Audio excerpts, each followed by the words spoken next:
And then we'll discuss going with it. But I'm going to start recording very soon. It just needs to pop up. There it goes. Okay. Yep. So we are officially recording. We are recording, okay. I'm gonna get us going. And it is hard to hear some people, just so you know. Okay, where's the microphone? We don't know for sure. Oh, so There's, just, of course, could, We have these that we can pass around too. Like, I'm moving up. well, okay. Who out there, can you hear me out there? I can hear you. I can't hear people at the other end of the table. That gets really muffled. I hear ya. can you hear us if we talk clearly? We were just chatting back here, but. it's okay You're if we cutting in, can- Adrian. Okay. I can hear you. Yeah, you're good. Okay, so if they talk one at a time and loudly, you can hear them, right? Okay. Yep. Good. I also don't think I've ever seen Kim. I'm getting to see Kim. Woohoo! There she is. Okay, so first for Kim, let's make sure we all know who is here. We got Barry and Devin and Adrian and Karen and Megan and Kim, those people who are on the screen. Do you need any of them identified? Is there one phone number? there was one called in and I heard the name, but I didn't get a chance to mark it down. So there's one phone number in there. Come on, give me a minute. Why do you not have a, okay. That's, I see Brian and George and Kelly and Ellingson. Who is Ellingson? That's our intern. Or what? Yeah, so that's Colton Ellingson. He's an intern that's joining us for the summer. So he's going to be doing some mapping and stuff for single family rehab. So yeah, we're really excited to have Colton with us. Great, welcome. And Betsy just teamed in. Hi, Betsy. And there is someone on who's calling in on a phone. Who is that? Is that Blake? It might be you don't know how to unmute yourself. Blake sent me an email saying Blake Waltman said he was gonna. That was the name, I think. Is that Blake? Okay. So Kim is identifying you as Blake. If that's wrong, I apologize. Yeah, that's wrong. Email me. We'll correct it when we amend the minutes. Okay, so here we are. We've definitely got a quorum. Hi, Catherine. Nice to see you. Who else do we have? Gordon, hi, and Laura. And Tessa's out there. Okay, And Councilman Bingle's about to join us. oh, is Councilman Bingle out there? Yeah. Oh, hi, Councilman Bingle. Okay, so welcome, everybody. And Jen Saracidis is over there. Just instead of, with people on there and here, to have you introduce yourselves would be, I think, a little difficult. So I just introduced you. Is there anybody I missed? I don't think so. Okay, well, welcome everyone to this hybrid, the first hybrid session of the CHHS board. How exciting. Okay, first thing I'd like to do is make a motion to amend the agenda. And I think that's the first thing I'm supposed to do. Yes, thank you. That was affirmed. A couple of things. One, do we have Bob? Is Bob here? Bob Hutchinson? No? Well, if Bob's not here, one of my first things was going to switch the action items to earlier than the board education because Bob often had to leave early. And so if Bob's not here, we don't need to do that. So I won't do that. I would like to, let's see, to add to the agenda under board education, George, I'd like you to give us a overview of the current affordable housing RFP and related funding sources. We discussed that last time. I think you're prepared to do that. If we have time, I'm going to ask you to talk about the residential court funding recommendations, which is on the agenda. But if we run out of time, I would table that for later because I don't think that is as important an item for us to go over today. That's my assumption. Please correct me if I'm wrong after I make all these various motions.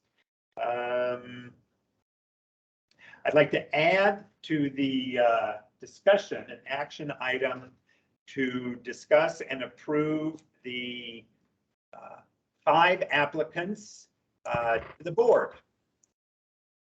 And that's all I got. Anybody else have any amendments to the agenda?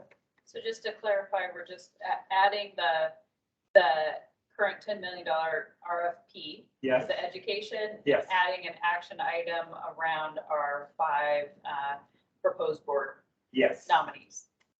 Good summary, Adrian.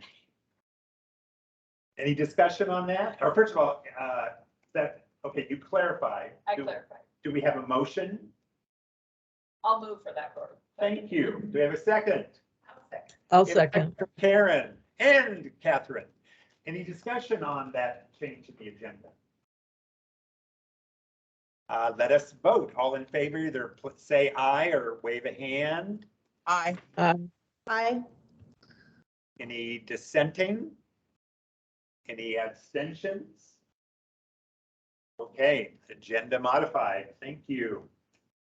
Public comment. Do we have anyone from the public who would like to comment at this time? I don't think so. I think we're just staff members and board members. So I don't think there is a public person for commenting. So I'll move past that. Approval of the February, March, and April minutes. I looked them over. I didn't see any need for change. Did anybody else see anything that needed to be fixed, changed, corrected? These were already approved, right? Didn't we approve those in May? Yeah, I believe we approved those and then I did not get the May ones to you in time for today. Okay, so these have already been. Oh, approved. so these do not need to be approved. So technically I think, is there supposed to be another motion to amend to not have the minutes on there? I move Ah, that we will approve the May, that we don't need to approve February, March, and April because we already have. And that we approve the May meeting minutes and June meeting minutes at our next board meeting. I second that motion. Any discussion on approving the May and June minutes at our next meeting? Oh, all in favor, please say aye. Wave a hand, something to look. Aye. Any dissent? Any abstentions? Thank you, it passes. Wow, we are just getting things done. Board education. The number one thing here on the agenda is the residential court. I'd like to just table, now can I? You already did in the agenda. I did? Okay, I already did We're do okay. that. Good. So, George, can you tell us about this RFP, this giant RFP that is rolling our way that we need to just kind of get our mind around? And George, can I talk for just a second real quick? Yeah, please do. Just for our board members, the reason a lot of this is tied to affordable housing, so a lot of this will go to the Affordable Housing Committee. But it was written in such a way that George will explain where there will be some services as well. So it will also go to the RFP and evaluation committees. That said, when we have this large of an RFP, we often make some smaller committees. Depending on when we expect an abundance of responses, we tend to have some additional committees. So even if you're not currently sitting on a committee, you're likely going to be asked to be a participant in evaluating this RFP. So that's why George, in addition to us needing to know about this in general, that's why George is going to spend some time talking to the full board, even if you're not currently on one of those committees about this RFP. Yeah, that's great overview. Thanks, Adrian. And my apologies for not being downstairs. I was trying to get a little bit of lunch in before before this meeting started. So, and it looks like this may work out a little better anyway. So I'm going to go ahead and share my screen with you all and show you where this request for proposals or funding notice is housed. So did I? Okay. I just lost the team. So so you all should be able to see this, the website right now for the city of Spokane. So this is just simply myspokanecity.org.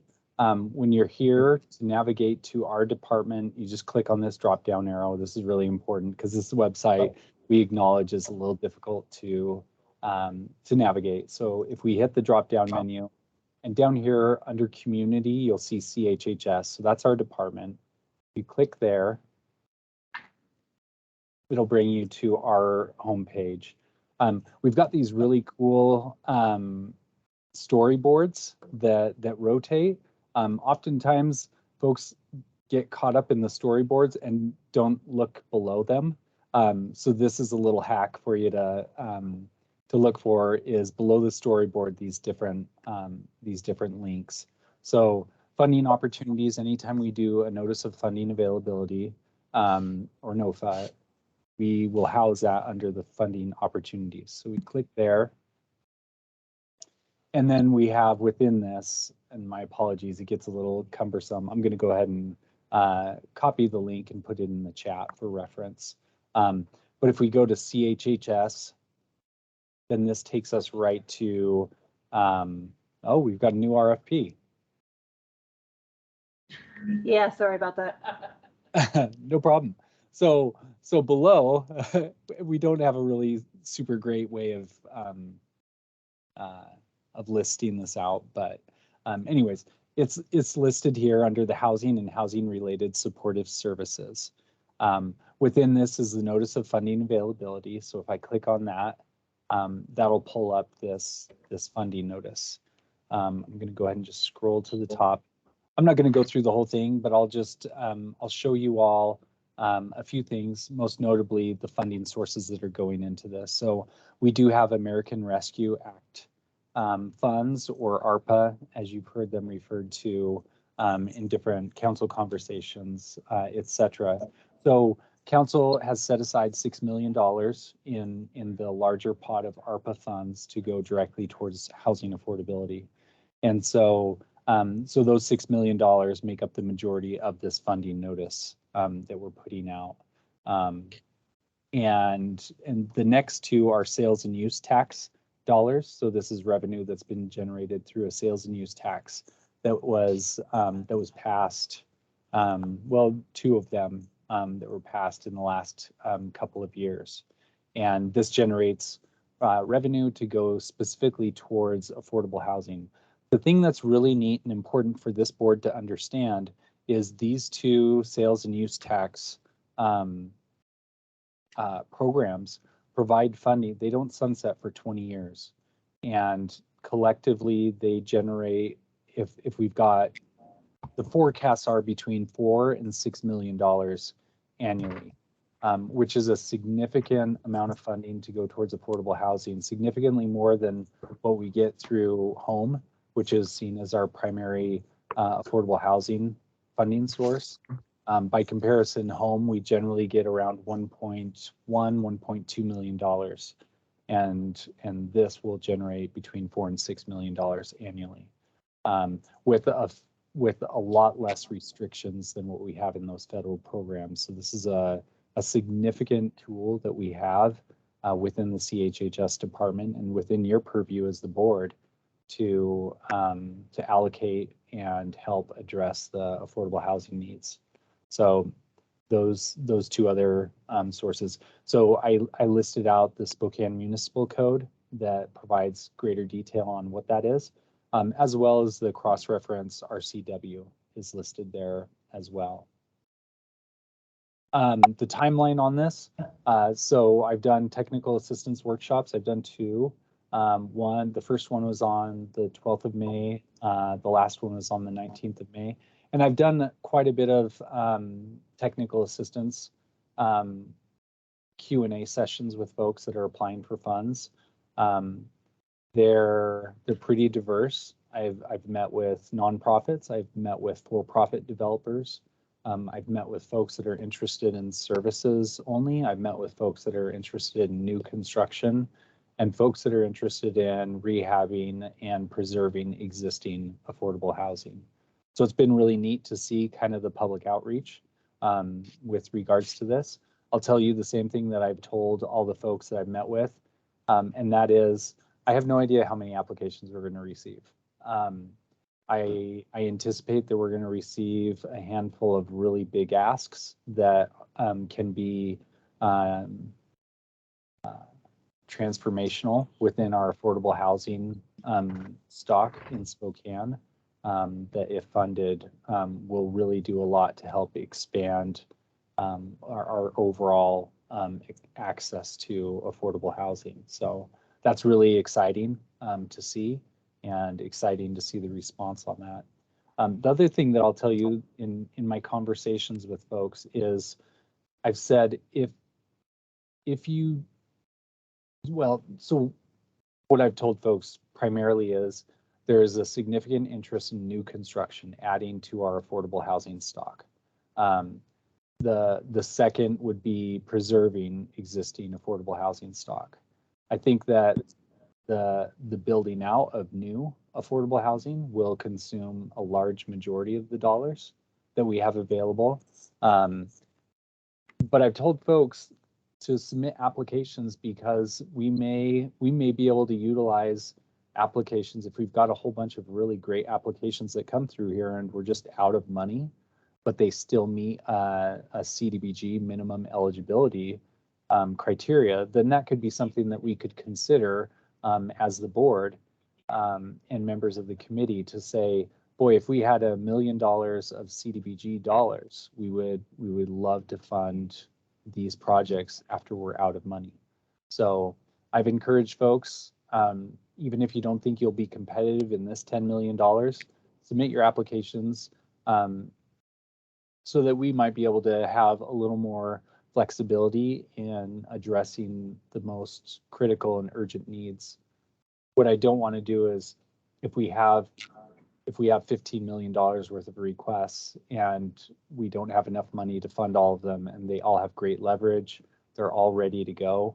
I don't want to have folks necessarily submit another application in a couple of months for CDBG funds and have them go through that whole process when we already have something that's in place and ready to go. So that's something for us to discuss and consider. That, I mean, I'm speculating, of course, on what we'll see, but I want to make sure that we're flexible and adapting to the needs within the community, especially as it relates to some of these significant priorities. The applications are due on June 10th, so next Friday they will be due, and I will give you all an update on how many applications we end up receiving and share the information that we share with the Affordable Housing Committee as well as the Evaluation Review Committee. There's a whole bunch of other stuff in this. I'm going to go ahead and ask a question there, George. Yes, please do. And on this timeline, it shows July 2022 CHHS board approval of award recommendations. So are we expected between June 10th and July, whatever the first week in July, to have our recommendations ready? That is a hope. I can't. It's going to depend on the volume. So if we get 30 applications that come in, we're not going to be able to get through them in that time frame. But if we get 12 applications that come through, then it's probably reasonable that we can. So I'm setting some benchmarks, but also remaining flexible there. We do want to get these dollars out as soon as possible, working in the community, but we also have some capacity limitations there as well that we need to acknowledge. So now that I stopped sharing the screen, I can see I've got a whole bunch of hands up. So Barry, do you want to call on folks and I'll respond? Well, if I could, I can't. Catherine, I see a hand. Okay, so George, I have I'll a tell you question. the order. Catherine, Betsy, Jerry, I see your hands. Let's go in that order.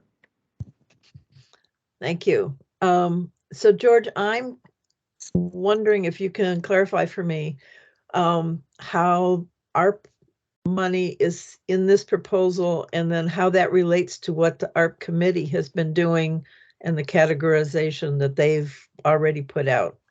I don't see how those fit. I'm confused. Help me understand the ARP committee you're referencing.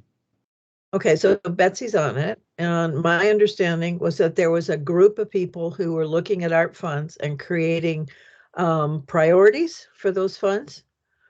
And then some of those funds are going to go out for RFPs. Betsy, you can tell me if I'm right or wrong. That's And so I'm correct. wondering how that goes in with this RFP. Is this the RFP from that committee, or is this something else? So Catherine, this 6 million is the first approved bucket of money for housing from the ARPA funds. Okay, So it's been allocated in that tranche. What I did want to say is we had some feedback on what the need was out there, and we selected this $6 million. The need may come back overwhelmingly. There are still ARPA funds left, and based on what comes in, the committee could go back and reallocate additional monies towards housing. So we've already done that in the child care category. So that is an option. And that was going to be my comment. Okay, Okay. perfect. Catherine, Thank you. if you look at the RFP, you will find that list of priorities that group came up with. okay, thank you. Jerry.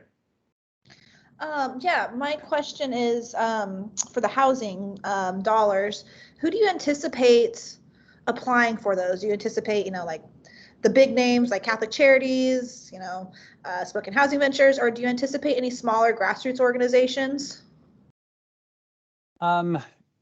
Yes and yes, maybe. I anticipate that we'll have probably a significant ask from Catholic Charities. I haven't met with them, but the executive director for Spokane Low Income Housing Consortium has provided some information that would indicate there will be a large ask from Catholic Charities, Spokane Housing Authority. There will be one from Proclaim Liberty. And then there will be a handful of other ones. I know it sounds odd perhaps, but I'm really excited and hopeful that we'll see a private developer submit an application, because there's some things that they can do that are maybe a little more rapid in the response and can reduce some of the costs that some of our traditional affordable housing developers kind of run up against. So, and one of the things I told the private developer was we can't address affordable housing on our own, and we can't address it exclusively through our affordable housing providers. It has to be a community effort, and so I'm excited and hopeful to see a few applications come in that would be a little non-traditional for what we've seen. Thanks. Yeah, and one more thing I was going to follow up on that is, like, I know I've heard some smaller organizations like Latinos in Spokane and American Indian Community Center, a few others, who are interested in housing and both developing community spaces, but then also in providing housing for their communities. I have no idea if this funding is at all accessible to them, or if there are other creative ways that we might be able to do some of that, like very close to community organizing and housing. Yeah, I would love to see some of our other partners in the community submit application, because similar to development, like we need more diverse services offered within the community as well. So Barry, if I could answer Jerry's question there a little bit about that. So that's really two different categories, Jerry. So there is definitely a categories for nonprofits, and that would be some of our cultural ones that are looking to develop or build or remodel their own community center space. I have seen those proposals through ARPA. I have not seen any specific proposals yet for housing. But remember, we have through 2024 for this money to be spent. So some might be coming in the next year as they get their foundation under them.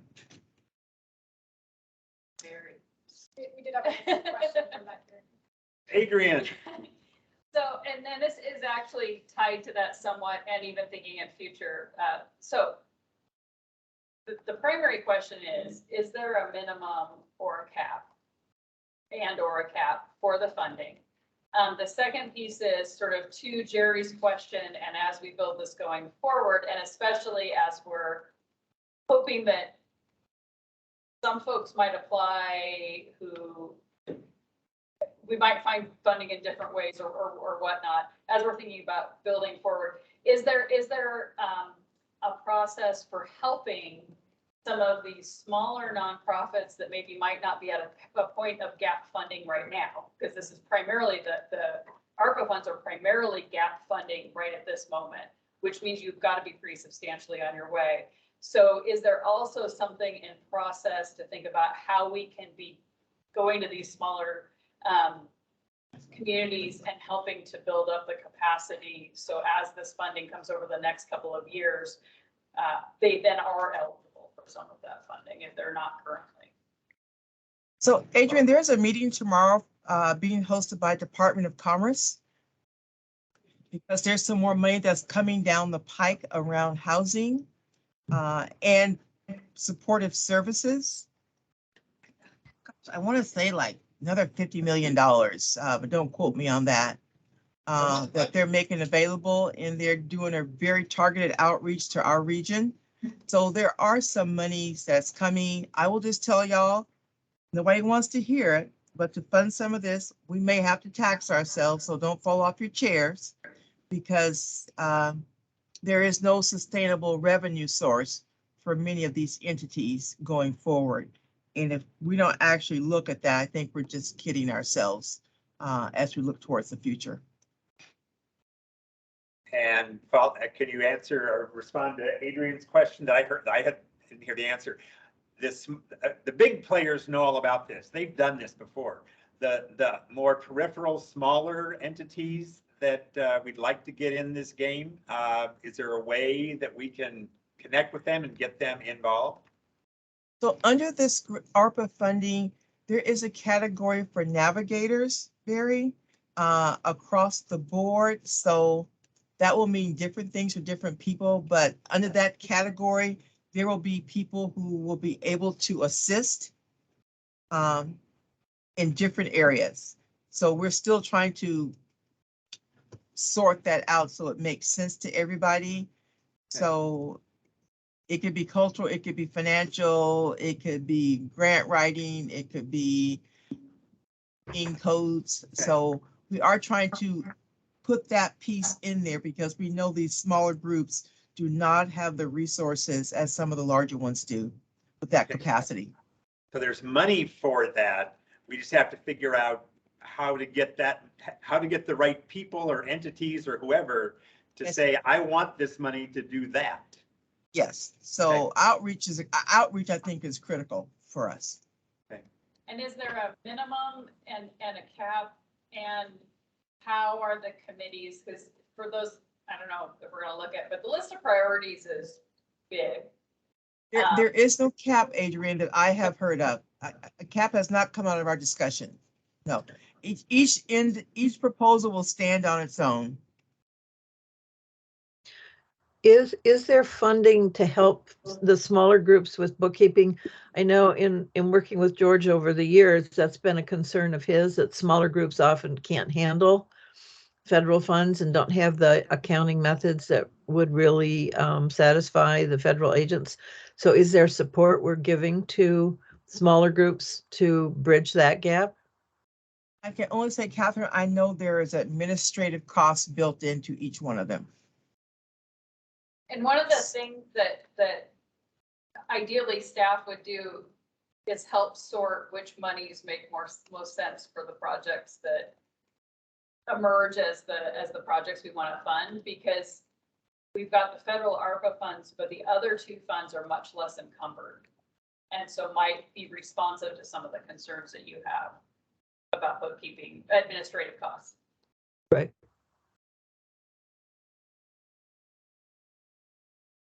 Yeah, I think, Adrian, once we get the applications in and we start looking at them, you know, if we do, because there's no minimum, there's no maximum, if we do see an application that is coming in for $5,000 to help buy some food for a food bank, just using that as an example, like that's probably something that, unless it's just the most incredible application, most incredible need, it's probably not something that we're going to want to address in this funding notice.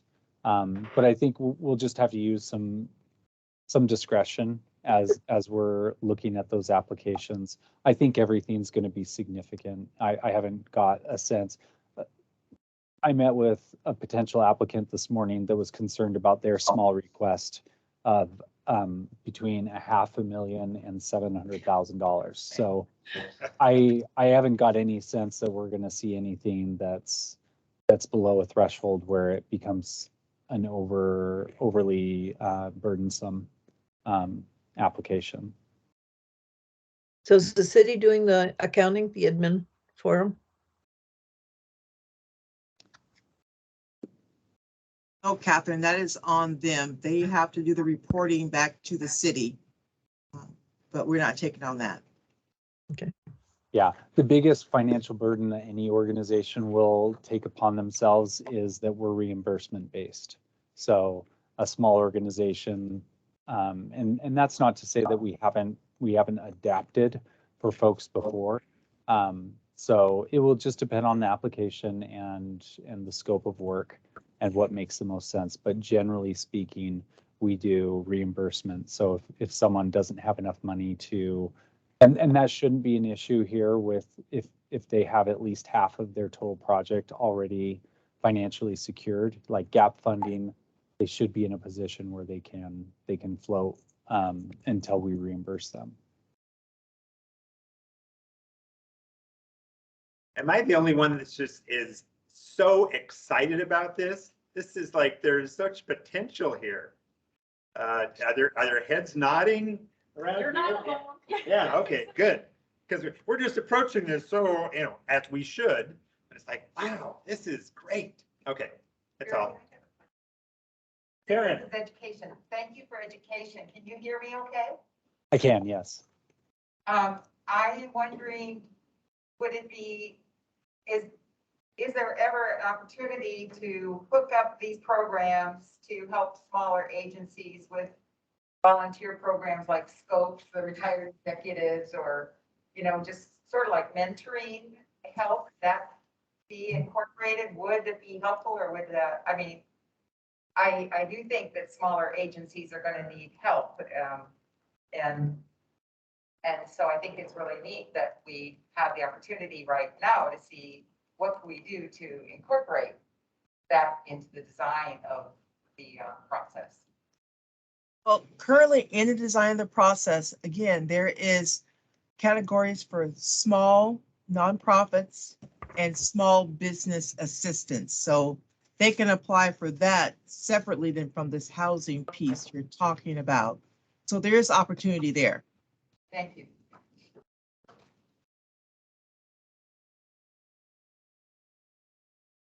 You're up, George. Anything else? Well, that's what I was going to ask you all. Any other Okay, questions yeah. regarding this this funding notice?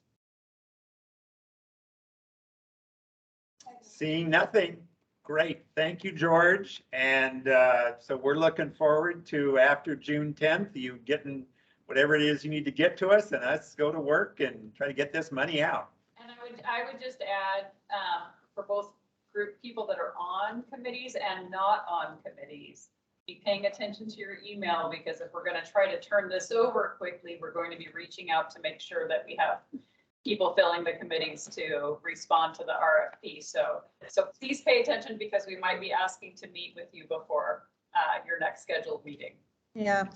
I'll also just throw out there too, as the chair of the RFP committee, I will be going on maternity leave soon and taking formal leave from the board during that time as well. So I'll be working with exec committee, our RFP committee, and Karen, this is new to you, but potentially reaching out to you to fill in while I'm gone with the support of the great and experienced RFP committee that we have. So I may or may not be around for some of this, just as a heads up there.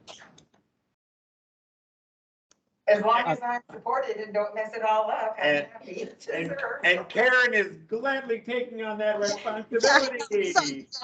Importantly, the former chair, Ann, has said that she will step up to offer a Yeah. great deal of support for you in that position. You know, the Yeah. name. You've got good support. Karen, and I'll reach out to you. So I'm sorry to announce it this way, but I'll reach out to you and get your consent. As he goes into the hospital today. Okay.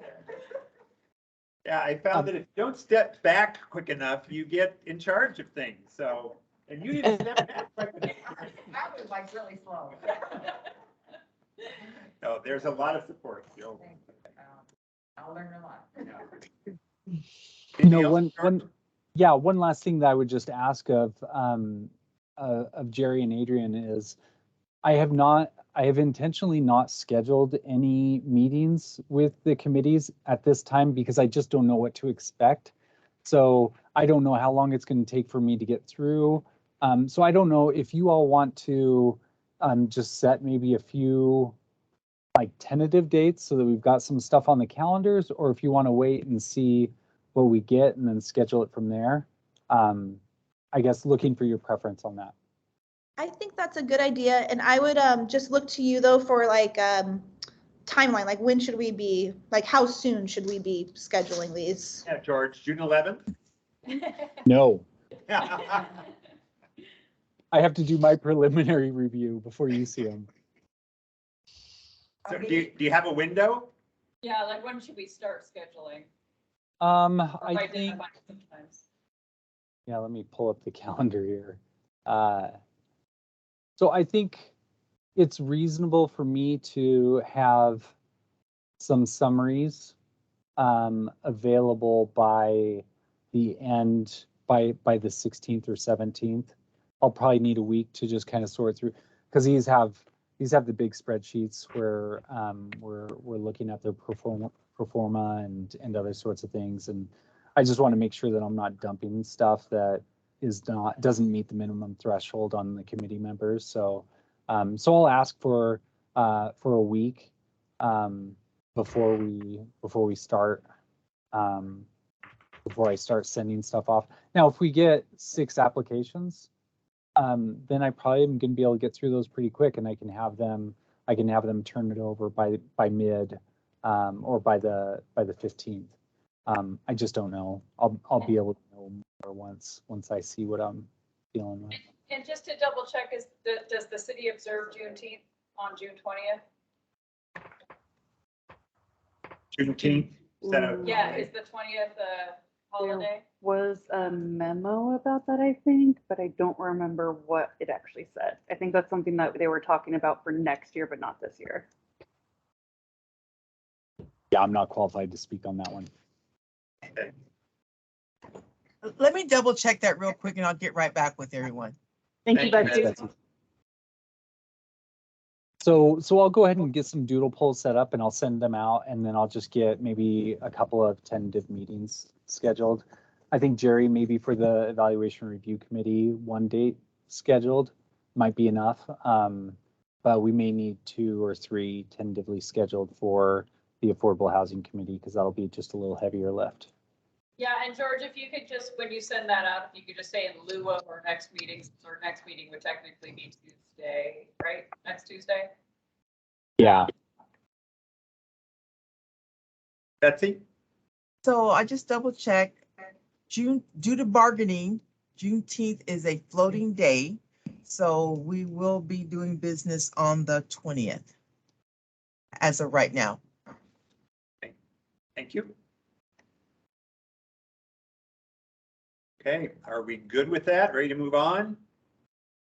Do you want me to just do a quick update on the resident court for SNAP? I don't, but does somebody else? If it's super quick, is it super? Oh, Barry, my Is it- heart. Is it Oh, one, no. is it 1 minute? Yeah, I can do it. in Okay, minute. 1 minute. Okay, so resident court originally funded with home. We had delay in home that presented an issue with HUD. So HUD said, go ahead and cancel the home activity, and if you want, fund it with CDBG. We met with SNAP. They said, you know what, we'd love to have the money, but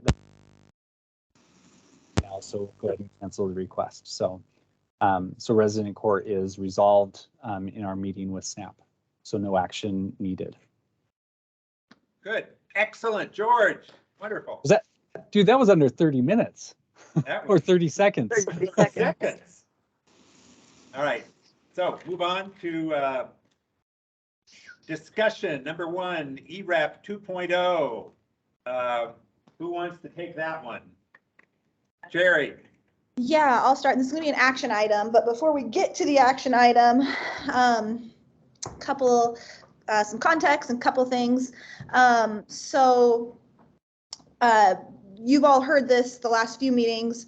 The city got additional funding from Commerce for rental assistance, the ERAP 2.0 funding that was roughly 5.8 million. So that was super exciting to be able to have some additional funds because we've been shut down. Our subcontractors have been shut down since January because they had spent out all the money. Of course, the requests for rental assistance haven't stopped.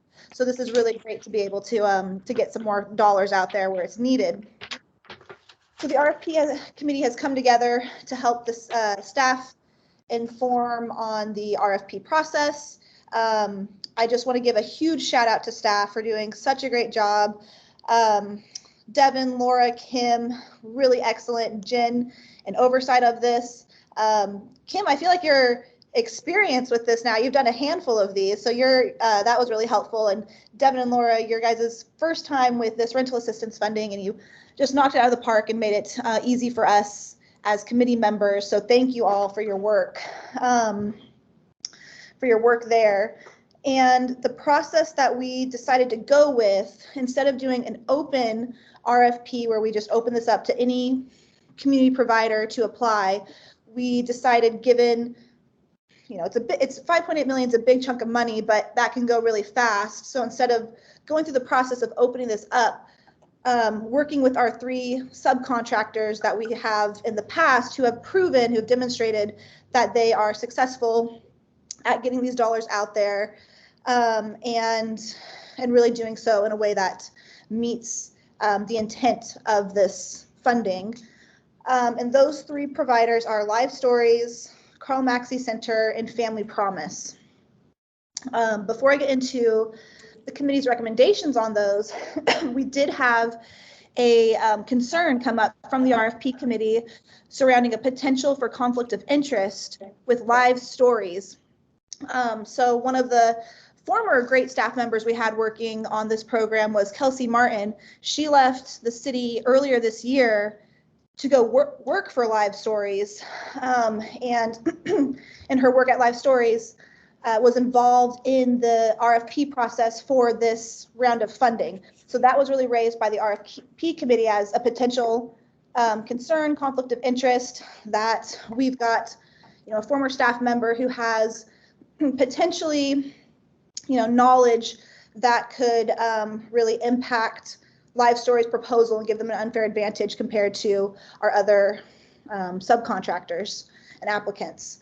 So the city staff did a really great job. CHHS staff did a really great job of thoroughly vetting this and really taking it seriously and looking into the concern. And I'm going to pass it over to Devin to talk through where we landed with this concern. Devin, if you're comfortable with that. Sure. I don't know if, is there a crazy echo with my.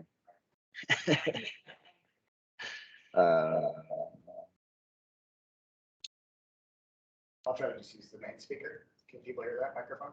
Yes. I think I trust it. Yeah, so anyway, yeah, Jerry, that was a good summary. Basically, we went through the DHHS and city, code of ethics and HUD and the state, and didn't find any kind of formal conflict, anything that fit within the definition of conflict of interest from those perspectives that would have materially affected the RFP process. So that was good news because that means that we didn't have to slow down the process at all. But we did find some references to code of ethics that apply to individuals who have been employed by the city. So we worked with Life Stories to screen Kelsey from any future involvement in it, and we didn't find any signs in the RFP process that Life Stories was benefited and that the other applicants were in any way negatively affected by that. So it's kind of a bit of a good wake up call, I think, for all of us to just be aware of that moving forward. But we were all relieved to find that between us and the legal department, we didn't find anything that would rise to the level of need to start the process.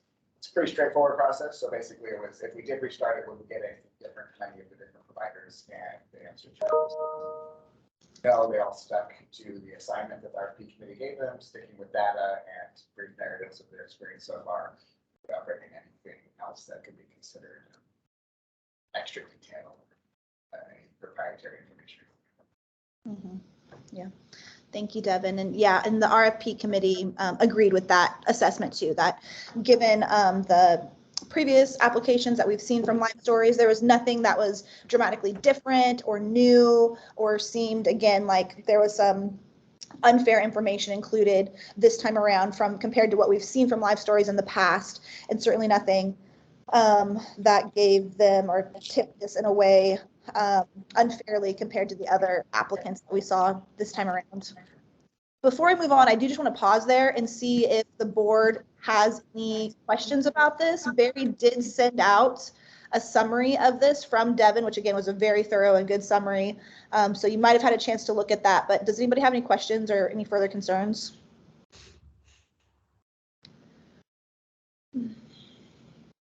Okay. I'd just like to, again, echo what Jerry said, the appreciation for the diligence and following all of this up. We asked a lot of follow-up questions, and we were coming from the perspective of a vague understanding of the rules, and really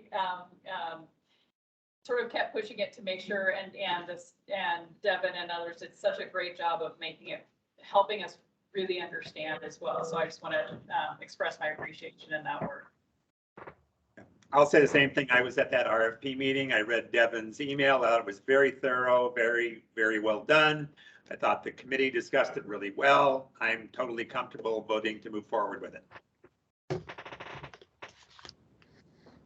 Great. Thank you all for that. And if anybody does think of any questions or concerns, please let us know. But otherwise, we'll move forward with talking through the recommendation that the RFP committee does have for funding between these three providers for this 5.8 million ERAP2 funding. And again, appreciation to Devin and Laura. Devin had put together a summary of the funding recommendation. Are you able to pull that up, Devin? If not, I can just talk to it. I think I have to find it again.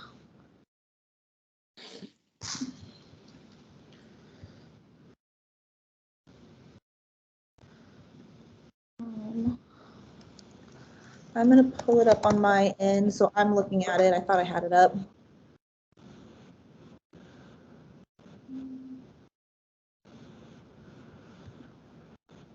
Okay, well, while you're looking through that, I'll talk through this. And what we do have, we will include in the minutes, I think, if that's doable. Perfect. Thank you, Devin.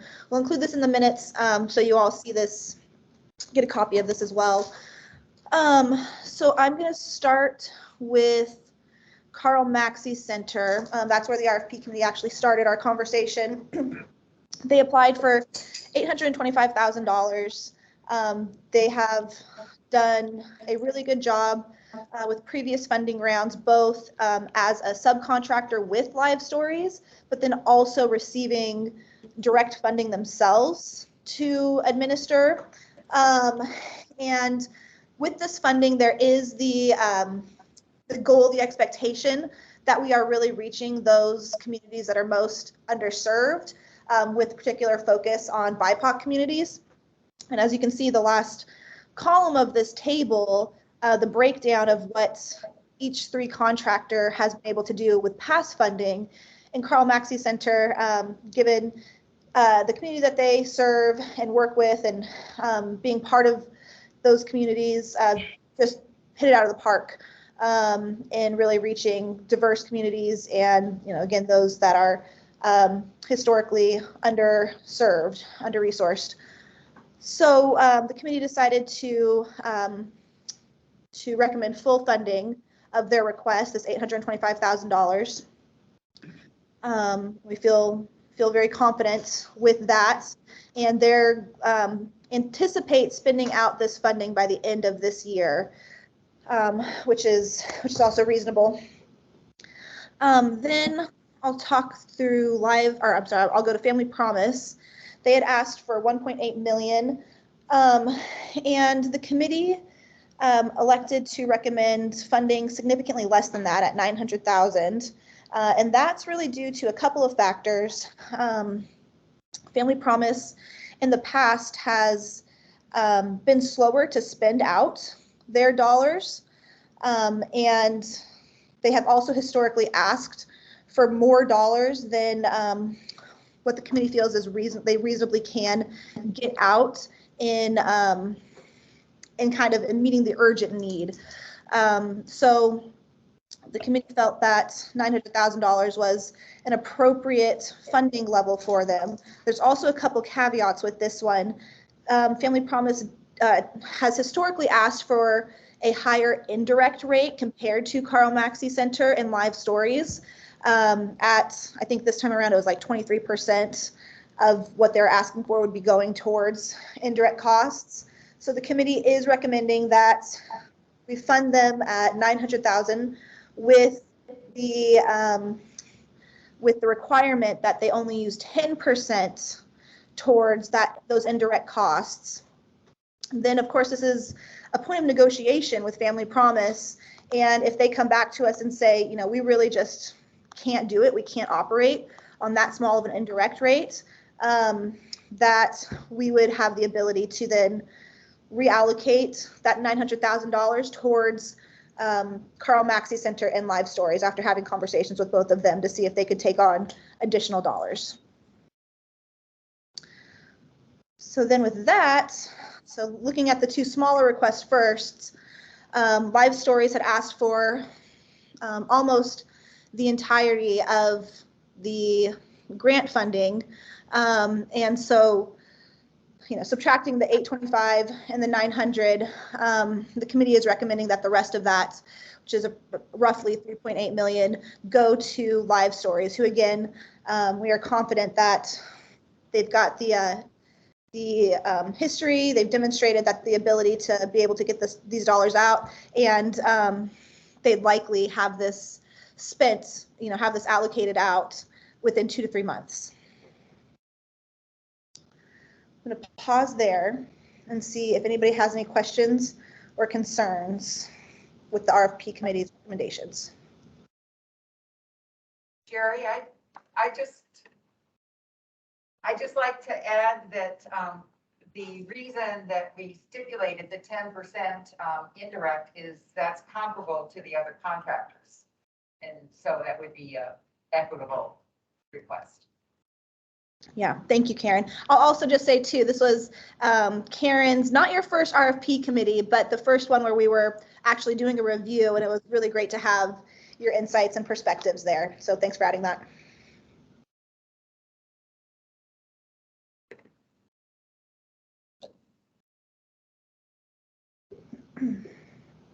Okay.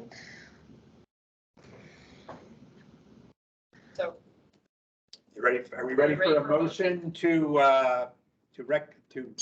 what's the motion? To approve this recommendation. Approve this recommendation for funding and pass that on to the city council. I see Betsy has her hand up. Yes, Betsy. Before you make that motion, I will be recusing myself from the vote as I am the board chair of the Carl Maxey Center, for the record. Thank you. Thank you. Anything else before we make the motion? Okay, I so moved. Do we have a second? I'll second. We got Adrian and Catherine seconding. We got a double second. That's a really strong second. Any discussion? All right, any, those in favor, either say aye, wave a hand, something showing of affirmation. Aye. Aye. Thank you. Any, negatory, any? Nope.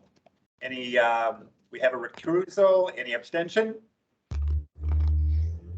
Motion passes unanimously. Thank you very much, Jerry, and everyone who worked on this. This is wonderful. Get this money out.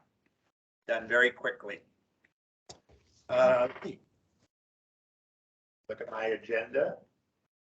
Number 2, on the discussion, Barry end chair term January 2023. I announced this at the executive committee. I plan to step down as chair in January of 2023. I do not want to leave the board. I'd like to stay on the board. I would like to stay on the executive committee as the past chair usually does. My term officially ends in March of next year, but I plan to seek re-upping. I don't want to be off the board or stop this work, but I just don't think it's a great fit for me and the chair position. So I am going to resign. So I'm just basically saying that and planting that seed in the brains of anybody else out there who might want to step into that position. Barry, could you, so Barry has done a lot of heavy lifting during this transition and during this time of a lot of turnover on the board and a lot of work recruiting and educating potential board members and then going through this interview process, which I know took a great deal of work. Could you share a little bit about what you feel like absent all of that, all of the many board position interviews and things, what Yeah. the time commitment feels like to you, so Yeah. people have a better idea of that? Well, you know, it's hard because during COVID, my sense was that when you were chair, Adrian, during COVID, a lot of things kind of shut down, is my sense. Am I wrong? We didn't do the retreat and some other things. I was doing a lot of behind the scenes. Okay, yeah. That were unusual because of COVID. Yeah, so. okay, so let me just say that I think from my experiences, there's often unusual things. My experience was unusual, but I don't know if it'll ever be usual. My guess is on average, the board chair, because what I find at least takes a lot of my time is when I just showed up as a board member, I read what's given to me, I engage in discussion. That's about it. And I bring my incredible observations that are of such great value. But as board chair, I'm interacting with a lot of people. I'm interacting with a lot of the members of the board. With the openings, I converse with and interact with all the applicants. I get to know all of them, talk to all of them. Then I prepare that so that filling the empty positions I have found very time consuming, very enjoyable. Glad to do it. With preparing agendas, that also involves a lot of individual discussions with the executive committee, with Jen, with staff. Kim, I spend a lot of time with Kim and just setting up agendas. So what does that look like? Maybe 10 hours a month, maybe 12 hours a month is what I think I've been experiencing. It's good work. I value it.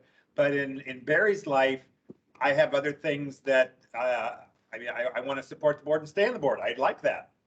That's more like 4 to 5 to 6 hours a month. That makes more sense with my life. Does that answer your question?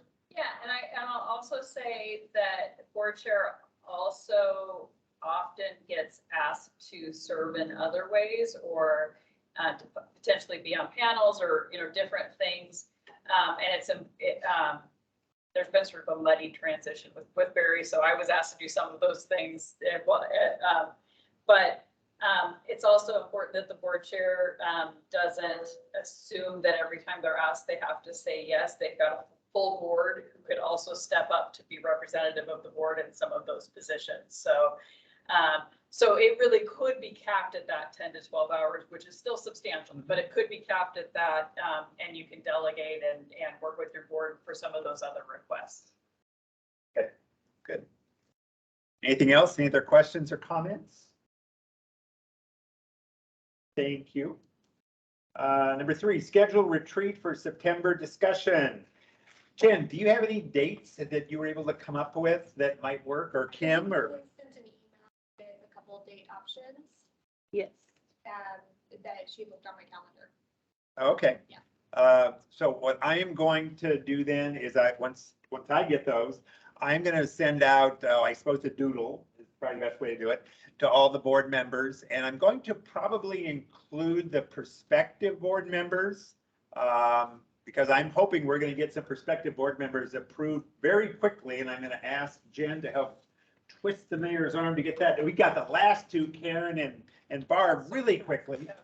And with the giant amount of work coming our way, I am going to ask the mayor to trick these people through and get them ready for the board retreat, which I would like to schedule not the week of Labor Day, because I think a lot of people extend their vacations through the Monday, Tuesday, Wednesday, Thursday, Friday of Labor Day, but the kind of the 2 weeks in September after that.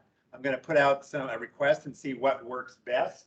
I will be open. I'm assuming either a morning or an afternoon, not an all-day thing, and then get that on the calendar. And once summer hits, I think a lot of our brains disappears. I'd like to get that scheduled by September. Any comment, question, reaction to that? I think on our agenda, it said that the retreat was September 7th, so that. It did? So, but that was just our normal meeting. That's the normal. Oh, that's the normal meeting day. Yeah. We'll be adding the retreat. Yeah, I think it would be great to schedule it and block it out on our calendar. That's my goal.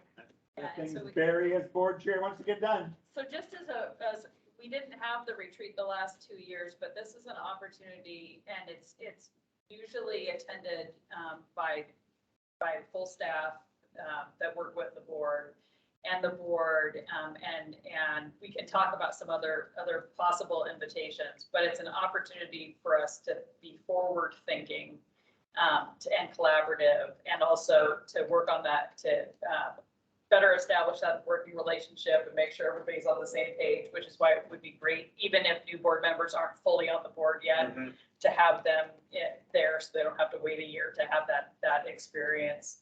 And so we should assume while you're on the board that one of the meetings in the fall is a retreat. So that should be something you expect in future years as well. Okay.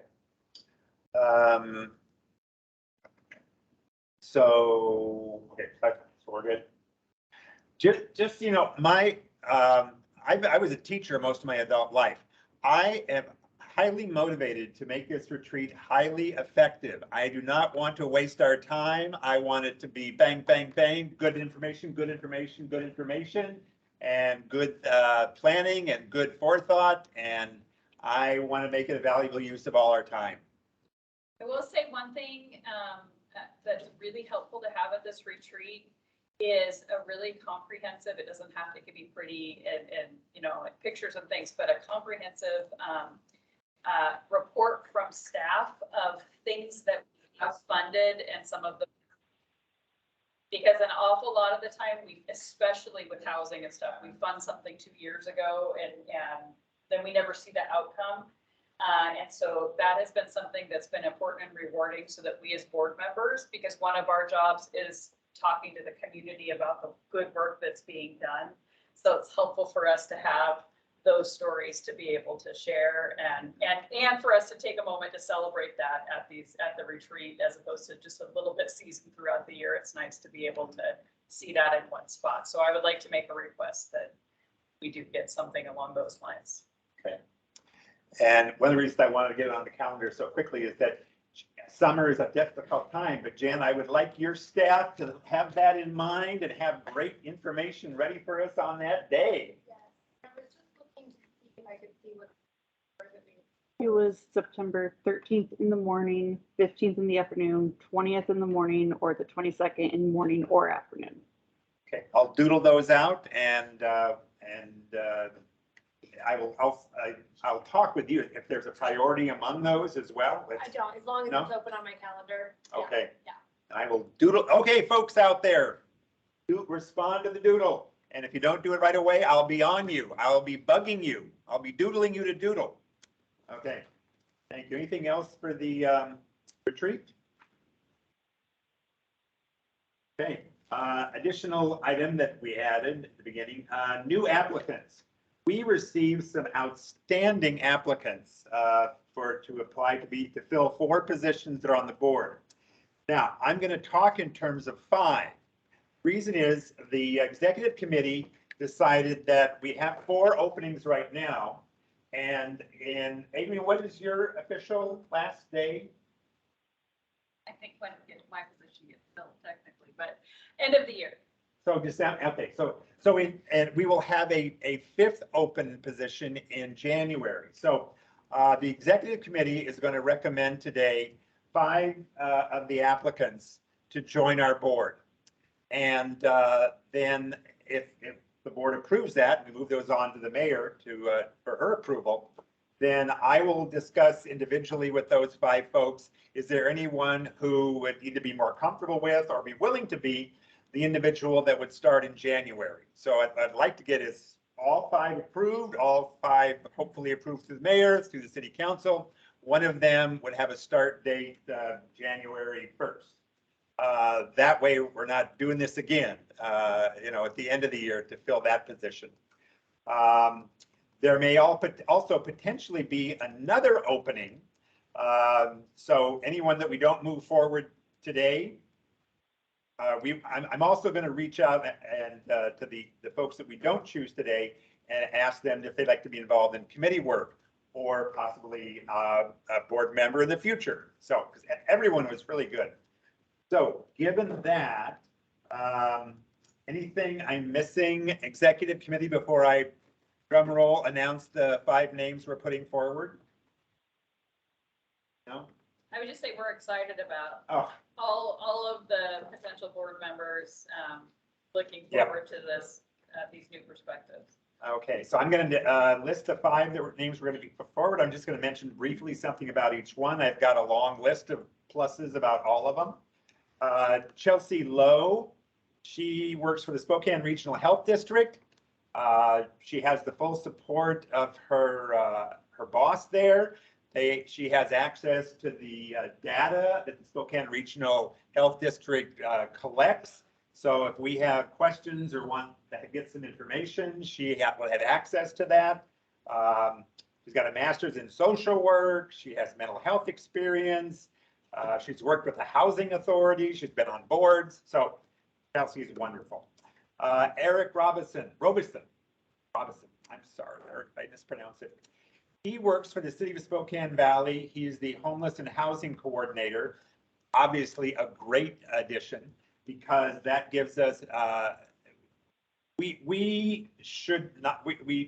it's not wise just for us to focus on the city of Spokane. These problems that we're addressing are regional. The mayor wants us to look regional. I think we all want to look regional. So having someone who works in this area, the city of Spokane Valley, Eric, is great. He's worked with Goodwill, with Catholic Charities, Northwest Fair Housing, a lot of great experience. He has lived experience as well. Blake Waltman. And Eric lives in West Central. And he lives in West Central, yes. Even though he works for the city of Spokane Valley, he lives in West Central. Let's see, Blake Waltman. He has been the director of Cup of Cool Water for 5 years. Cup of Cool Water, if you don't know, is a drop-in center in downtown Spokane for street youth, 18 to 24, 18 to 26. So for 5 years, he has had intimate, close, uphand experience with that population. Great experience. We need people who have understanding of homelessness and low-income folks who are young. He's a disabled Army vet, spent 23 years in the service, 6 tours of duty.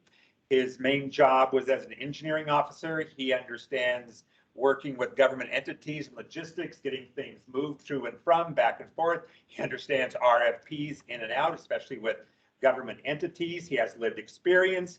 He's an enrolled tribal member. He's got an MBA. Oh, he's wonderful. Bree Gorder. She is young and has lived experience. If any of you have interacted with Bree in the last year or two, you will not forget her. She has an energy and an excitement and a real desire to serve. Doesn't have a lot of experience, you know, in terms of work experience, as some of the other folks do. But I, at least, and I think everybody else who have interacted with her, thinks she brings a lot of energy. She's young. She has lived experience. So I think, and that's, all those are really valuable to have on the board. The final person we want to put forward, I know this was kind of an iffy one, Bob Peeler. Bob Peeler, what has he got? What has he got to bring to us? Well, he's got everything we want in a potential board member and 41 years of experience doing it. And he's got lived experience. Bob Peeler is a slam dunk. I'm not even worthy to try to say what Bob Peeler would bring to this. So anyway, there's my 5 people that the executive committee felt would be good to bring forward. Executive committee, you want to say anything else? I would just say for people who don't know Bob Peeler, we should also be celebrating his service to SNAP, because part of why he's eligible to apply for our board is because he's retiring from service at SNAP, this long, long service at SNAP. So we're bringing that wisdom along with his experience. Thank you. Thank you, Adrian. And I also want to say that Brianna does not live in the city, so that is something that we'll have to deal with too. Bree Gorder. Yeah. I want to thank you for all of your work on bringing these candidates. I know it's a lot to file them and to go through the interview process. I do have a question because we do serve, you know, we have our human services side, which is homelessness. We also have our housing side. And have we had any applicants that have backgrounds in development, anything like that, apply recently? Because it feels like we're going pretty heavy toward the human services, which is fine. I just want to make sure we kind of retain that other side as well, that we have that expertise, you know, a private developer or something like that. I know those folks are hard to get, right? Like, it's not for want of trying. I just want to acknowledge both the hard work, but then also as we try to look, as we have these appointments coming up, can we diversify a little bit and have some of that housing experience? So Eric does have some of that, because Okay. that's the work he's doing in the city of Yeah. Spokane Valley, which is helpful. But to your point, I did approach affordable housing members, and specifically Andy as a great member, and he doesn't have the time for it. And he reached out to some other developers and some other folks. So I know that at least I've tried to get some of that. And I think we've I would say the 2 absences outside of some other, which we're doing some work diversifying as well, but the 2 absences are sort of that developer housing side of things. And we're still missing either public education, K through 12, or public college education as an area that I think that those are gaps that we have. Yeah. And so, yeah, I would continue to encourage it. It's hard to find. Yeah, people to- yeah, I would like business to be at Yeah. this table for sure. Great, thank you. Thank you for all your guys' work. And it was published many places in many ways, and I think all of us on the board did talk. We went, looked, and tried to, beat the bushes for such people. And yes, there's sort of a weighted toward homelessness. And many of the folks that when I would talk to them, that's like they'd lead with that. And I'd say, well, that's really the COC. Right. I'd say that's their main focus. I'd say we tangentially will address things like homelessness, but we're mostly in housing. Yes. And so every, And there's a connection, right? right, there's a connection, you know, there's a continuum and all that. So every one of the folks here heard that pitch from me. So I think they know what they're getting into. And I will say that we do have those folks on the Affordable Housing Committee. So those who are not on the CHHS board, we have been much better at, or much more able to bring on and retain folks with that expertise on that committee. On the committee. I wonder if we could, you know, as we have these folks come on, some with a little bit of that experience, but maybe others without, if we have these folks that don't want to commit to being a board member, but would be willing to come in and be, like, give a little session on something specific to help provide that expertise for the folks that are actually serving on the board. That might be a Great. need. way to do that. I'm very open to that. And I would ask maybe staff, or you give us some suggestions. Yeah. We'll schedule them. Great. And I think that's a great idea, Jen, even to, you know, with this RFP coming up, I think some of the discussions that we have in the Affordable Housing Committee, and I assume as well in the RFP and Evaluation Committee, they're very nuanced discussions and tough questions are brought up and those sorts of things. And it would probably benefit the full board to not just hear sort of the briefing, but maybe hear from some other members with some of that expertise about the specific kinds of questions they brought up.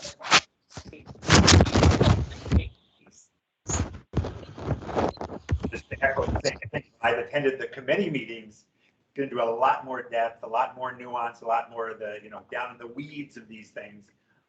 Often what we do here on the board is report comes in suggesting this, and we do it, but there's been a real, so, yeah. Thank you. Good point. Anything else, you know, or comment, question about those 5? Sound great. Yeah. I've had a chance to meet several, I think all of them, because they were invited to the orientation. Mhm. And I see that as a precursor to inviting applicants to the retreat. I mean, that was awesome. And to think that they'll come on fully, you know, feet on the ground, I really liked it. So thank you as a new person. Yeah. I appreciate that. Yeah, I feel very confident that everybody's gonna come in with, ready to go. They know what's going on, they're ready to go. It was to other board members, it was remarkable, because Barry extended the invitation for the board orientation, which is, you know, a lot of paperwork. It's not the most exciting experience. I mean, they got to tour the CHHS department cubicles as well. That's what brought us here. Right, I mean, but the number of the applicants that came for that orientation to learn more about the board, I think was notable to speaking to their desire to serve.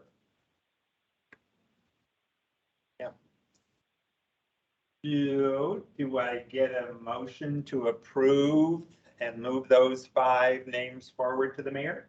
I'd like to move that all 5 applicants be endorsed by our board and Second. Thank you, Karen moves, Betsy seconds. Any discussion?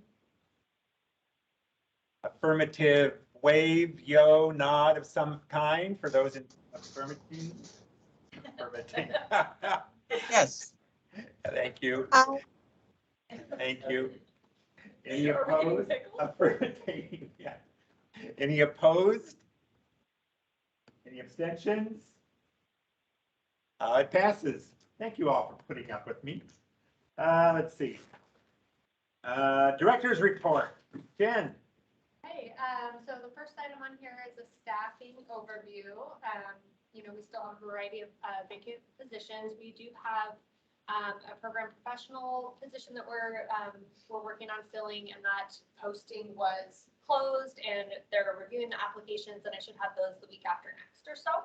So I'm hopeful that I'll be able to go through and start scheduling interviews and see if we can get somebody hired. And that's in the position that Devin vacated to become the program manager for the COVID rental assistance dollars. We have put in a requisition for a senior business systems analyst, which is kind of a step of, it's a step below what David was, but a step above what our highest level BSA 2 is right now. So it's kind of that interim piece. So we're gonna post that. That's been, the requisition has been approved, but it has never gone to testing before. So they're gonna have to develop that. with that. This is civil service. Civil service, yes, all of these ones are civil service. We did have a meeting today on the program specialist, which is kind of below the program professional level. And that should be opening here shortly. So if anybody knows somebody that wants to work for CHHS, look out for that program specialist. That's more of an entry level position. It requires 1 year